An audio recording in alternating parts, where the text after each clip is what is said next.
आज इस वीडियो में हम बात करेंगे मस्कुलर डिस्ट्रॉफी के कुछ पेक्यूलियर सिम्टम्स के बारे में, कुछ स्पेसिफिक सिम्टम्स के बारे में, जो आपको ये सिम्टम्स बताएंगे कि किसी भी इंसान को, चाहे वो बच्चा है या बड़ा है, किसी भी एज में अगर उसको इस तरह की प्रॉब्लम महसूस होती है तो इससे बिना टेस्ट कराए भी आप एक तरह का आपको आइडिया हो जाएगा कि इसको मस्कुलर डिस्ट्रॉफी है।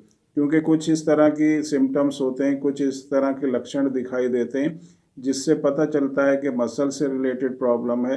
और ख़ास तौर से जो बच्चे होते हैं जिनको डीएमडी होती है, ड्यूशन मस्कुलर डिस्ट्रॉफी होती है, उनमें इस तरह के जो सिम्टम्स होते हैं बहुत आसानी से पहचाने जा सकते हैं कि बच्चे को जो मसल्स की प्रॉब्लम है और ये मस्कुलर डिस्ट्रॉफी हो सकती है। जो पहला सिम्टम होता है, जो बच्चों में ख़ास तौर से हम बात करें, अगर बच्चों में जिनको ड्यूशन मस्कुलर डिस्ट्रॉफी होती है तो उनको स्टार्टिंग में ही प्रॉब्लम आपको इस तरह की लगेगी कि बच्चा जो है जब बैठ के उठेगा तो उसको उठने में प्रॉब्लम होगी।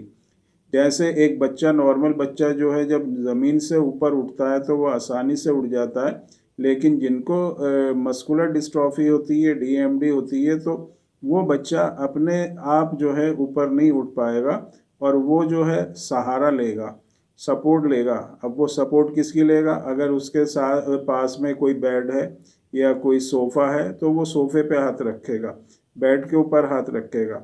अगर वहाँ पर कोई दूसरी चीज़ नहीं है तो वो ज़मीन पे हाथ रखेगा। और अगर ज़मीन पे भी वो हाथ नहीं रखता है तो जब थोड़ा उठ सकता है तो उसके बाद घुटने के ऊपर हाथ रख के सपोर्ट लेके बच्चा उठेगा। मतलब किसी चीज़ की सपोर्ट लेके अगर बच्चा उठ रहा है तो इससे आप एक तरह से सावधान हो जाएं, अलर्ट हो जाएं कि बच्चे की मसल्स जो हैं वीक हो रही हैं और बच्चा अपना जो एक मूवमेंट करना, जो बच्चा करना चाहिए वो मूवमेंट नहीं कर पा रहा है और उसको उठने में परेशानी हो रही है। दूसरा जो सिम्टम होता है डीएमडी मस्कुलर डिस्ट्रॉफी का, और बच्चों में ख़ास तौर से, वो ये कि बच्चा जो है एड़ी उठा के चलने लगता है। बच्चा एड़ी उठा के जब चलेगा और पंजे के ऊपर चलेगा, इसका मतलब जो उसकी जो पैर की जो मसल्स हैं वो श्रिंक हो रही हैं, सिकुड़ रही हैं, जिससे बच्चा पूरा पैर जो है, पंजा अपना नीचे ज़मीन पर नहीं रख पा रहा है और वो पंजे के ऊपर चल के चलने की कोशिश करेगा, एड़ी को उठाएगा, जिससे उसको थोड़ा रिलीफ मिलता है। तीसरा जो बहुत ही इम्पोर्टेंट सिम्टम है डीएमडी ड्यूशन मस्कुलर डिस्ट्रॉफी का, वो ये है hypertrophy of the calf muscle. जो काफ मसल्स होती हैं, जो नीचे टांग के जो पीछे का हिस्सा होता है, वो डीएमडी के जो बच्चे होते हैं, ड्यूशन मस्कुलर डिस्ट्रॉफी के जो बच्चे होते हैं, वो मोटा हो जाता है। वहाँ पर मसल्स जो होती हैं वो इकट्ठी हो जाती हैं और वहाँ बहुत ज़्यादा हार्ड हो जाता है। इस तरह जैसे एक पत्थर होता है, इतना हार्ड वहाँ पर हो जाता है। मसल्स जो है डेड होके, श्रिंक होके, सिकुड़ के इकट्ठी होने लगती हैं और वो एक पत्थर की तरह हार्ड स्ट्रक्चर बना लेती हैं। ये भी एक सिम्टम होता है डीएमडी या मस्कुलर डिस्ट्रॉफी का। और इसके बाद एक और जो सिम्टम होता है वो होता है आपका कि बच्चा चलते चलते गिर जाता है।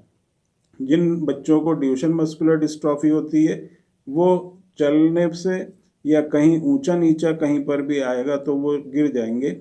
तो ये 4 तरह के सिम्टम अगर किसी बच्चे में दिखाई देते हैं तो इसका मतलब उस बच्चे को मसल से रिलेटेड प्रॉब्लम है। और हम 95% या 90% तक कह सकते हैं, अगर ये 4 सिम्टम्स दिखाई दे रहे हैं, कि बच्चे को मस्कुलर डिस्ट्रॉफी है।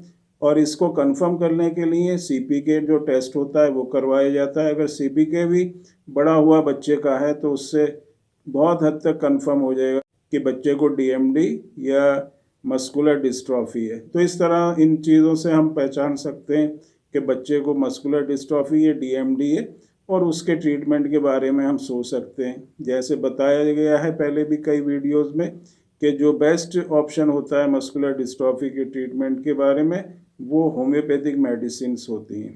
होम्योपैथिक मेडिसिन्स यूज़ करने से बहुत हद तक जो है इस मस्कुलर डिस्ट्रॉफी को हम कंट्रोल कर सकते हैं, मसल्स में स्ट्रेंथ ला सकते हैं, मसल्स को रिवाइव कर सकते हैं और कंडीशन को इम्प्रूव कर सकते हैं।